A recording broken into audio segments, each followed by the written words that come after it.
하나님은 우리의 영과 혼과 몸이 하나가 되기를 원하신다. 우리는 현재 영이 하나님의 것이다. 영이 구원받았다. 예수님의 핏값으로 영 안에 성령님이 들어오시게 되었다.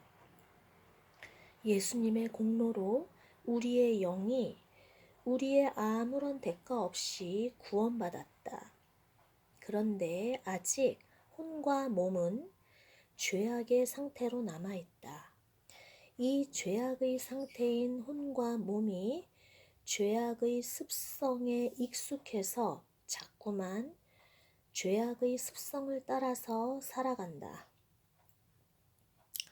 영에 계신 하나님이 이 혼을 통치하셔서 혼을 거룩하게 하시기 위하여 오셨다. 이것이 성령님이 하시는 일이시다. 성령님은 우리의 혼을 말씀으로 가르치셔서 말씀이 되도록 인도하신다. 성령께 붙들린 인생은 내 의지와는 상관없이 하나님이 나를 강권적으로 통치하신다. 성령께 붙들린 인생은 내가 가고 싶으나 갈 수 없고 내가 빠져나오고 싶으나 빠져나올 수 없다. 성령께 붙들린 인생은 요셉이 처음 노예로 팔려갈 때의 여정처럼 다윗이 사울에게 일방적으로 공격당하는 상황, 도망자의 신세로 살아가는 과정과 같다. 성령께 붙들린 인생은 다른 사람들이 볼 때 저 사람이 무슨 죄를 지어서 저런 꼬인 인생을 살아가나 하고 말하기도 한다.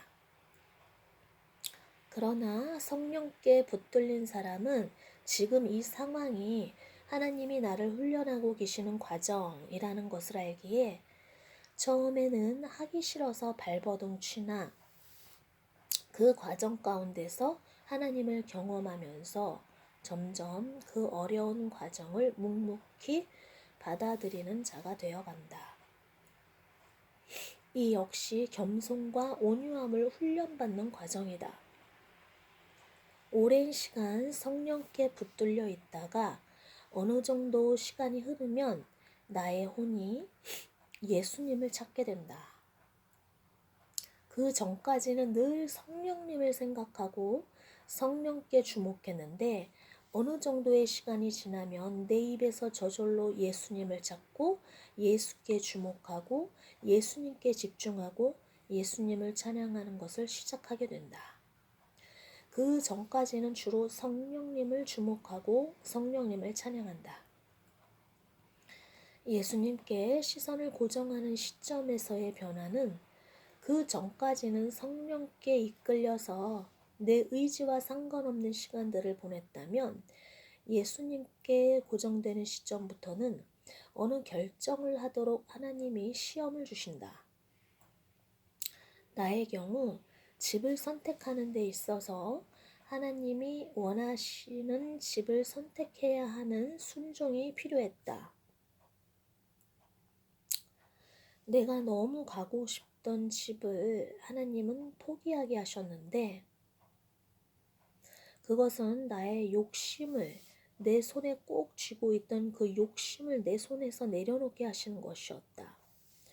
사실 성령께 인도함을 받으면서도 간혹 하나님은 믿음의 시험을 주시기는 했는데 예수님께 인도함을 받게 되면서는 더욱 나의 의지와 나의 결정이 하나님께 순종하도록 하는 그렇게 하나님이 인도하셨다.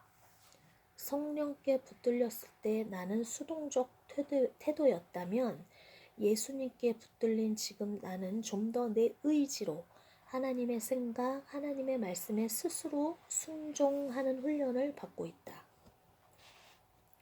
하나님이 인도하시는 길은 대부분 내가 원하는 길이 아니다. 그걸 꼭 기억하기 바란다.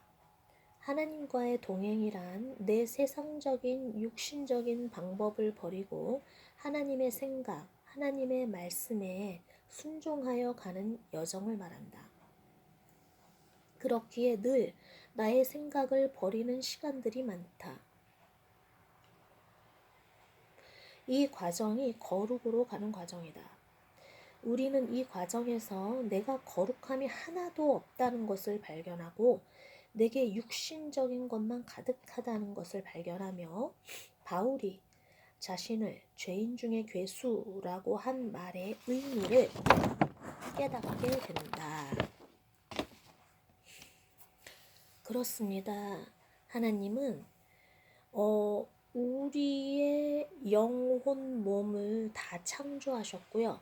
이 우리의 영혼 몸이 하나가 되기를 원하시고 우리의 영혼 몸이 전부 하나님의 형상으로 회복되기를 원하십니다.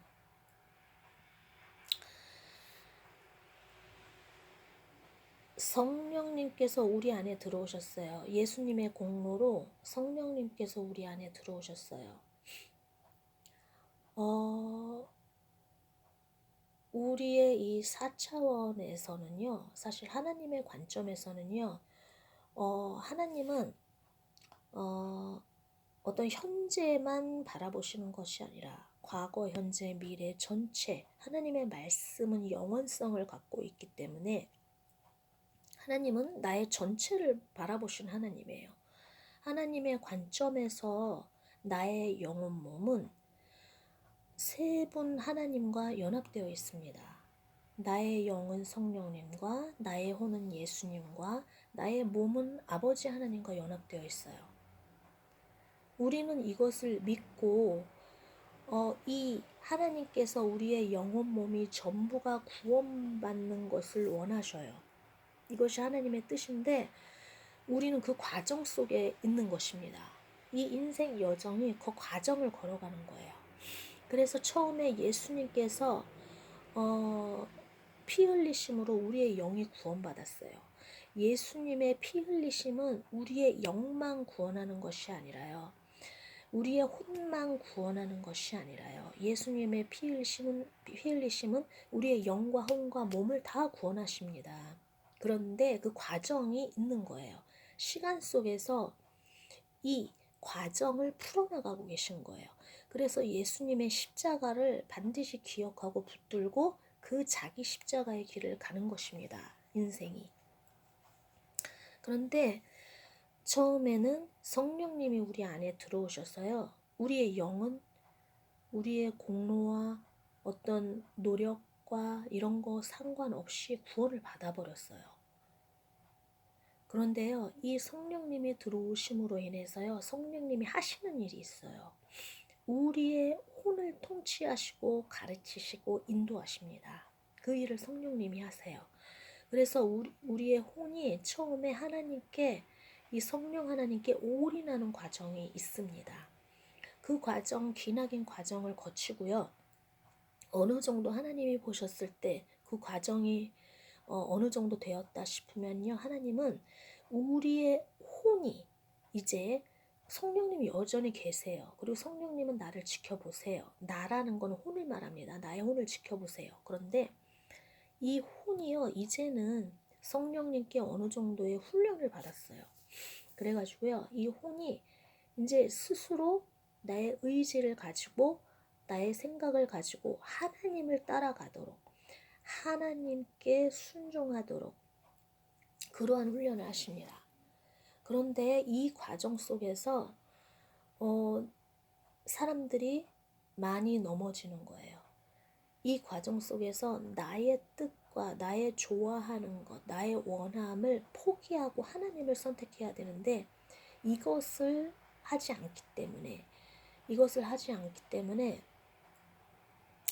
육신적인 것을 선택하기 때문에, 즉 세상적인 것을 선택하기 때문에, 즉 사탄과 짝을 하기 때문에 그 혼의 주인이 예수님이 될 수가 없는 거예요. 그 혼 안에 뱀이, 용이, 어떤 지렁이 같은 그런 존재들이, 즉 우상이거든요. 그게 맘몬이 될 수도 있고요. 그 우상이 그 안에 있는 거예요. 혼 안에. 원래는 그 혼 안에 예수님이 계셔야 되는 자리거든요. 그리고 우리의 몸에 아버지 하나님이 계시고 성령님이 우리의 영 안에 있는 것이 하나님의 뜻이에요. 이것이 4차원에서는 이미 이루어져 있어요. 하나님의 말씀은 영원성을 갖고 있기 때문에 이미 이루어져 있는데요. 우리가 이 삶의 여정 가운데 순종하지 않으면요, 이걸 이룰 수가 없는 거예요. 우리 영혼 몸이 하나가 되고 우리의 영혼 몸이 하나님의 형상이 되는 것을 방해하는 거예요. 그래서 이 예수님께 인도함을 받는 인생은요, 우리의 의지를 가지고 우리의 생각을 가지고 하나님의 뜻을 하나님께 순종하면서 예수님께 순종하면서 나아가는 길이거든요. 이 여정이 더 힘들어요.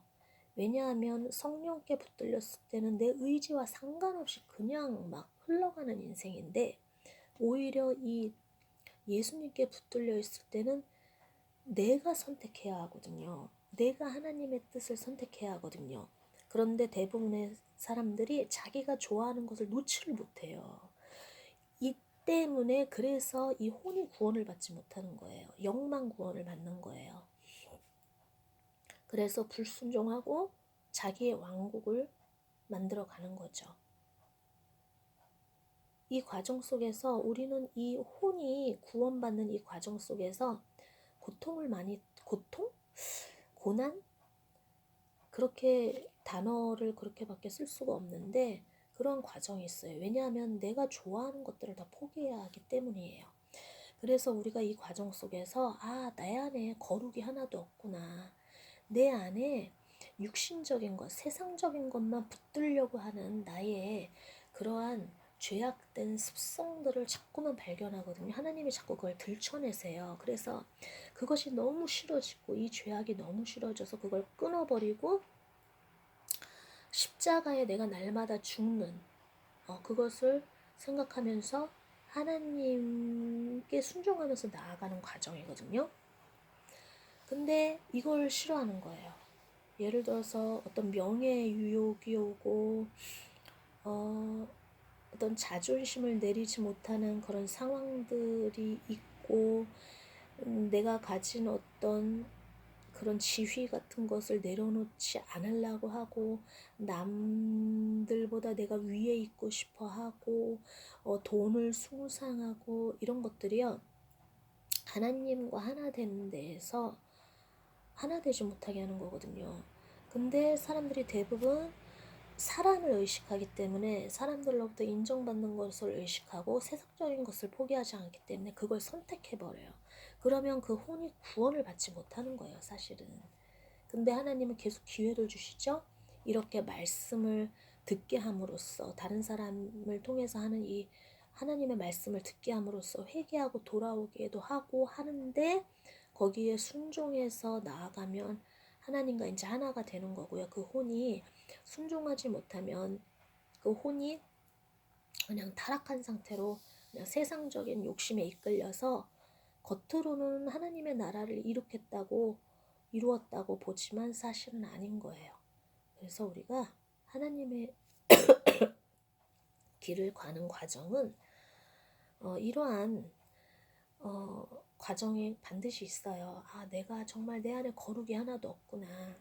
내가 정말 죄인 중에 괴수구나 하는 것들을 경험해요.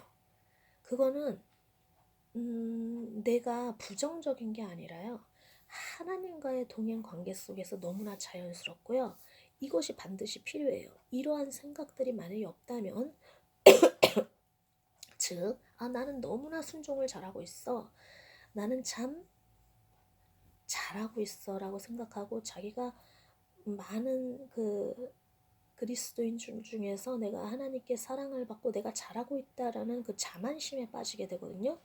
그거 유혹이에요. 사탄의 유혹이에요. 위험해요. 그래서 하나님이 이러한 유혹에 빠지지 않게 하기 위해서 우리의 자꾸 육신적인 것을 자꾸 드러내요. 드러내서 내가 너무나 부족하구나, 내 안에 거룩이 없구나 하는 것을 발견하게 하십니다. 하나님의 일하심은 항상 오르세요. 하나님의 일하심은 항상 토부하십니다. 선하십니다. 그것을 믿으셔야 됩니다. 오늘은 여기까지 하겠습니다.